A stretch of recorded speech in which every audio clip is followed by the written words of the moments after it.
For musicians, the real question is this: are you truly committed?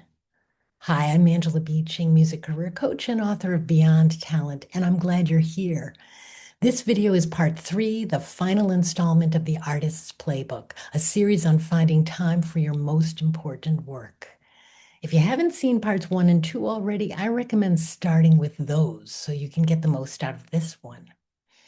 And if you're a musician watching this, I'm guessing you've already trained for years and that you care deeply about your work. But still, I have to ask, are you truly committed? Do you actively prioritize your music and how you use your time day after day? Because a real commitment isn't theoretical, it's behavioral. Author Elizabeth Gilbert calls this commitment to your art a holy calling, and I agree. For many musicians, it's a lifelong vow, not for fame or money, but for ongoing artistic growth, integrity, and to doing the work to become more of who you really are. What does real commitment look like? It looks like showing up every day, even when you're not inspired, even when there's no deadline, even when the going gets tough. When you work at a consistent time each day, something powerful happens. You stop negotiating with yourself. So there's no more bargaining, no more, I'll just do this before I practice or compose. When it's time to do the work, you simply begin. You have a daily appointment with yourself and you honor it the way you would a rehearsal call. I love this line from consultant Ann Morris. The irony of commitment is that it's deeply liberating. The act frees you from the tyranny of your internal critic. To commit is to remove your head as the barrier to your life. So when you follow through every day, you prove something to yourself, that you are trustworthy and that your work is worthy of respect. You designate specific time blocks so you can turn off all devices and have a no interruption policy unless the house is on fire. So now I want to show you what this looks like in real life on an actual calendar. So I'm going to, with any luck, be able to bring up an image. This is my calendar actually for next week. Okay, so what you can see here are time blocks across the week of the calendar. And I do have a 7 a.m. walk with my friend Flory, that's in green. And then this most important first block of time in the day for my creative work. That's consistent. And for me, it's 8 to 11. For you, it's going to be something else, right? That's totally fine. But the idea is to reserve that time so I don't book on other appointments on top of it. Later in the day, you can see I've got time for, right, blocked out for the various groups and appointments that I have and my other commitments in life. Now, of course, you don't have to do this in a Google Doc. You don't have to use the fancy colors, but I wanted you to have an image of what it looks like to make a real commitment with your time. Okay, so back in part 1 of this series, we covered starting with 2 key time blocks, one for your creative work and one for your admin work. Again, you want these time blocks to show up in your calendar visibly. If someone asks, are you free to rehearse with me tomorrow morning? You look at your calendar and the answer is simply, no, I'm already booked then. You don't have to give anyone details. You've got an appointment with yourself. That's how you respect your commitments. In part 2, we worked through the importance of having a morning routine. And that was game-changing for my client. Let's call him Ben. He came to me frustrated because he had a very busy day job and never enough time for his composition work.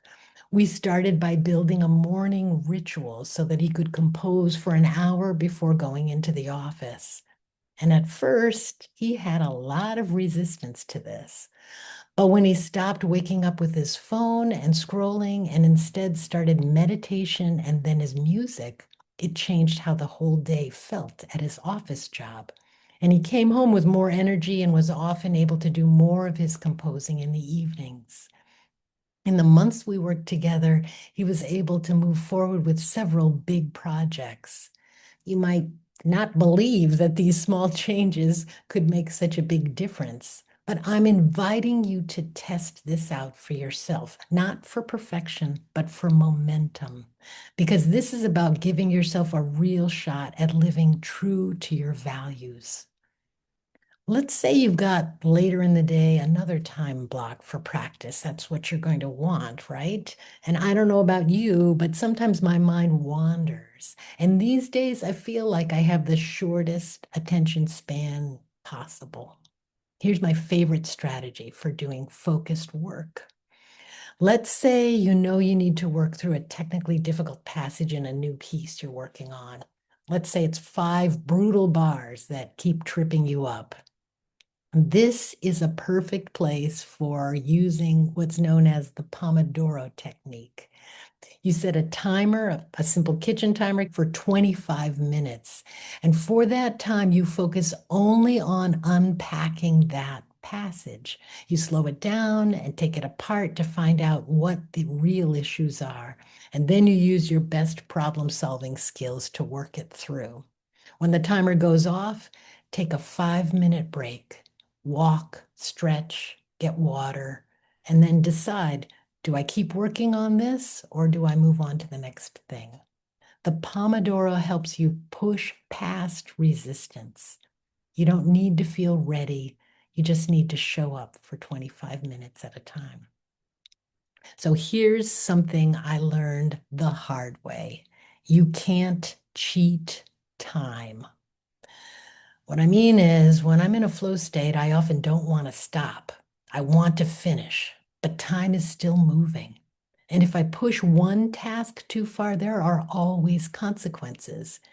I end up late for the next meeting or staying up too late and ruining the next morning. We think we're getting away with something, but all we're really doing is borrowing against tomorrow. Being a responsible professional means showing up and honoring your promises. This includes knowing when to stop and where to pick up next time. When an idea is still fresh and I have to move on, I jot a quick note to myself, start here tomorrow. That's how you honor your energy, your time, and the people counting on you. So now let's zoom out and talk about how to plan ahead, not just for tomorrow, but for the week and month ahead of us. One of the simplest things that helps me and my clients stay on track is a quick Sunday check-in. Take 10 minutes to look at the week ahead, what appointments are already on the calendar, what projects need attention. This isn't about micromanaging your time. It's about making space for what matters so you're not caught off guard later in the week. This means if you see something coming up that needs extra time, you designate the time blocks needed to get the job done without the last-minute scramble. Try it out for a week. Put your creative time blocks on the calendar. Show up for them. Then see how it feels at the end of the week, knowing you kept your promise to yourself. And once you've got that weekly habit down, take a wider view. Look at the full month. What's coming up that you'll need even more time for? Is it a grant deadline, an important rehearsal, a recording session? The trick for all of us is to break down a large project into manageable pieces and to schedule time blocks for these over weeks instead of trying to cram everything into a single night. Then in those time blocks, you chip away at the project one Pomodoro at a time.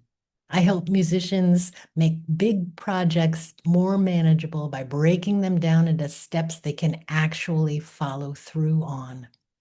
The thing is, when it's a big project, we often don't know how much time it's actually going to take. So start with a rough estimate and build from there. Let's say it's a grant proposal that's due a month from today. You think to yourself, how can I break this into chunks? What could I do this week to move it forward? Then think backwards from the deadline. When would I want the first draft done? When will I need feedback on it? What do I need to do to start? Then designate actual time slots in your calendar for these specific tasks. Add in the date when you'll send a finished draft out for feedback from a trusted colleague or coach. That way you can get the needed feedback to polish and finalize your work. The rule of thumb here is you need to start earlier than you think.